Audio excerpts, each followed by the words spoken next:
Para el año 2015, Jimmy Butler era uno de los mejores two-way players de la liga. Con 25 años, se convertía en un jugador que prometía ser el líder de alguna franquicia. Por eso los Chicago Bulls decidieron renovarlo por 5 años más. Pensemos que Butler había sido nombrado jugador más mejorado y había sido incluido en el All-Star Game. Realmente tenía un futuro brillante por delante, pero de un día para otro todo cambió.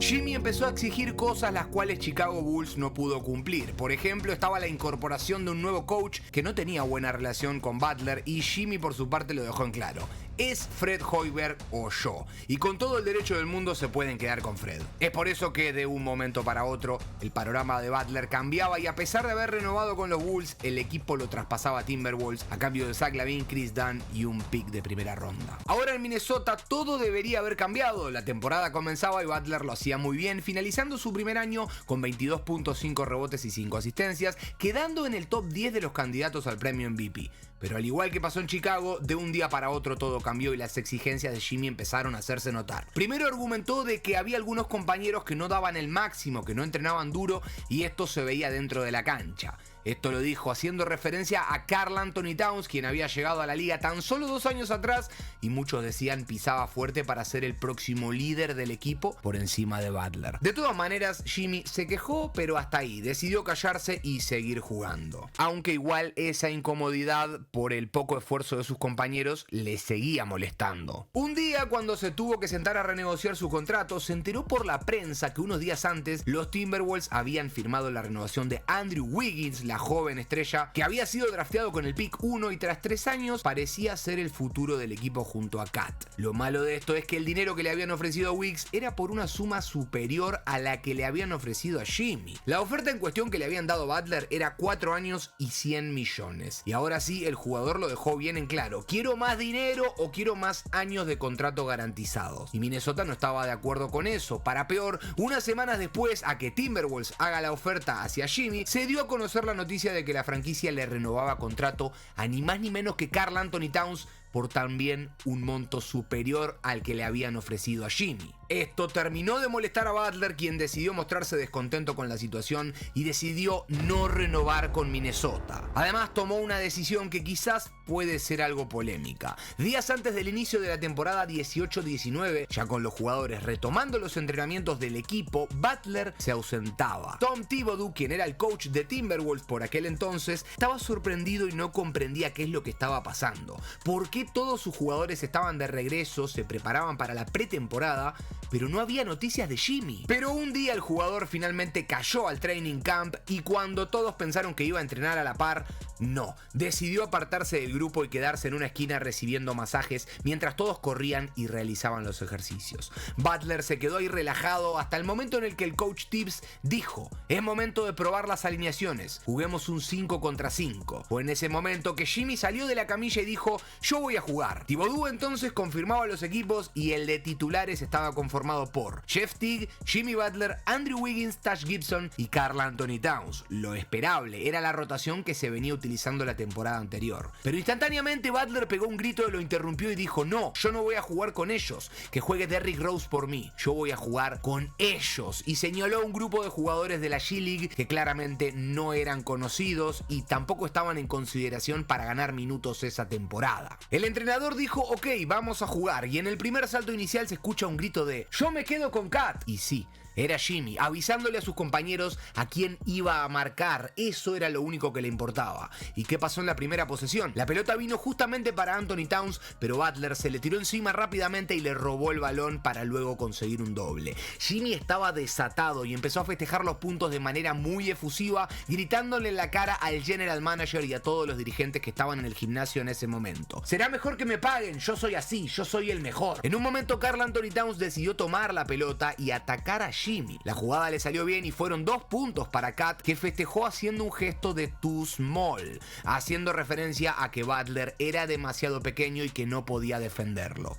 De todas formas, la locura de Jimmy continuó y luego de varios robos, bloqueos, asistencias y rebotes, su equipo ganó 18-6. Y cuando finalizó el tiempo y el partido acabó, Butler le gritó al general manager: ¿creen que con este equipo pueden ganar sin mí? I'm him. Páguenme lo que me merezco. A todo esto el resto resto de jugadores estaban confundidos. Jeff Teague, por ejemplo, se reía de la situación. De hecho, Jeff fue quien luego contó toda esta información en un podcast. La situación era rarísima. Se suponía que estaban entrenando, pero Jimmy Butler acababa de jugar el mejor partido de su vida y ni siquiera había sido un partido oficial. Estaba rabioso, estaba enojado, demostraba toda su ira dentro de la cancha, pero nadie esperaba lo que estaba por pasar. Una vez finalizado ese primer encuentro, Jimmy decidió quitarse el hoodie porque sí, ese entrenamiento lo había realizado con un buzo de la marca Jordan, no con el uniforme del equipo. Y cuando se lo terminó de sacar, se pudo ver que llevaba la remera de entrenamiento de los Timberwolves, pero le había recortado el Minnesota. Llevaba puesta la prenda, pero con un agujero en el pecho, y lo mismo había hecho con los pantalones cortos. Le quitó el logo del equipo. Realmente el tipo estaba loco, estaba en una misión y quería ir a por todo y lo iba a demostrar. Mientras se quitaba el hoodie gritaba: acabo de ganarles con jugadores de la G-League, ¿este es su equipo titular? Mientras miraba desafiante al general manager.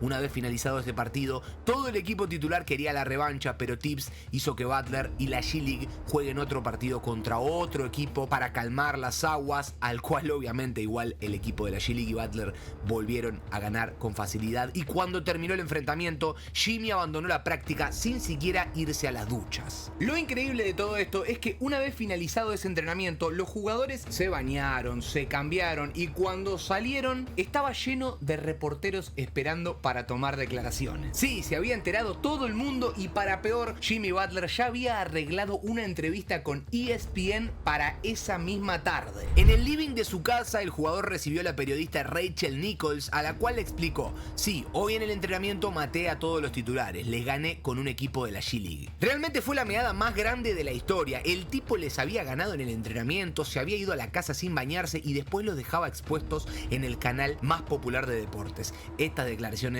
también eran un mensaje claro para la dirigencia de Minnesota. Después de todos estos incidentes, después de que Minnesota le ofrezca menos dinero a Butler que a sus compañeros, después de que Jimmy haga ese escándalo en el entrenamiento, de que lo cuente en televisión, se dio a conocer una noticia que quizás puede ser un indicio de otro de los malestares del jugador para con Karl Anthony Towns. Robert Little, periodista, aseguró que la relación entre Jimmy y Karl se quebró cuando el ex jugador de Chicago Bulls tuvo un romance fugaz con Kawhi Andrade, ex novia del pívot de Minnesota. Aunque al día de hoy no hay certezas ni confirmaciones, al parecer la razón principal por la cual el alero quería irse de Minnesota venía también por ese lado. La cuestión es que luego de todos estos inconvenientes, luego de todos los rumores que empezaron a circular, luego del escándalo, Jimmy, enojado por el poco dinero que le ofrecían, solicitó el traspaso. Lo dejó claro: o me pagan lo que quiero o me voy. Y cuando Shams dio a conocer la noticia, quien apareció fue el hermano de Andrew Wiggins, que se expresó vía Twitter y dijo: ¡aleluya! Obviamente Jimmy no se iba a quedar callado y respondió con un video en su Instagram.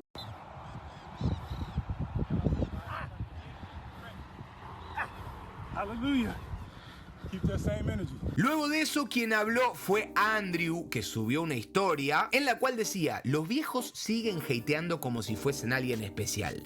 Yo mantengo la energía vaya donde vaya. Realmente no sé quién ganó con esta decisión. Si analizamos la carrera de cada jugador involucrado, claramente Jimmy Butler es el que tuvo la carrera más decente, pero a su vez Andrew Wiggins fue el único campeón de la lista. Así que no sé, opinen ustedes en los comentarios quién ganó en este beef. Resumiendo, Timberwolves tomó una decisión: le van a dar el salario máximo a Wiggins, le van a dar el salario máximo a Towns, pero no a Butler. Entonces, claro, Jimmy pensó: si le van a pagar a estos tipos tanto dinero y no me quieren renovar a mí por lo que les pido, ¿por qué pretenden que yo haga lo que ustedes quieren? Y tiene cierto punto. Si le vas a pagar a estos y yo juego mejor y juego más duro y doy todo, tienen que entender lo que valgo. La verdad, Jimmy Butler dejó su punto de vista muy claro y es entendible. Pero bueno, los fanáticos de Timberwolves no compartieron para nada esto, y cada vez que Butler tuvo que ir a jugar al Target Center, así se lo hicieron saber, y obviamente el Game 1 contra Golden State no fue la excepción.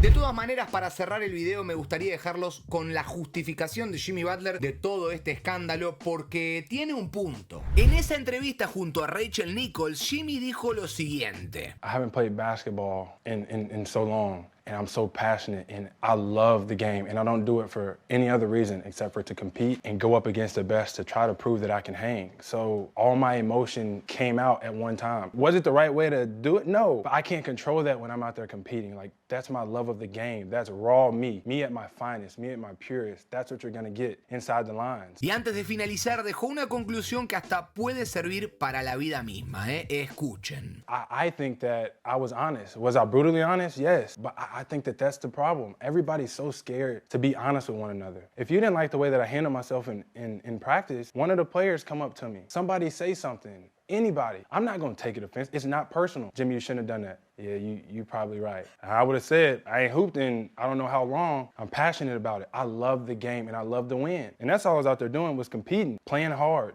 doing what I'm supposed to do on the basketball floor. Clarísimo el mensaje de Butler. Él puede ser honesto, siempre va a decir lo que piensa y por eso quizás se terminó yendo mal de todos los equipos, ¿no? La cuestión es que por todo esto a Jimmy no lo quieren en Minnesota y vamos a ver cómo continúa esta serie de semifinales del oeste 2025 en la que Warriors y Timberwolves se están dando con de todo.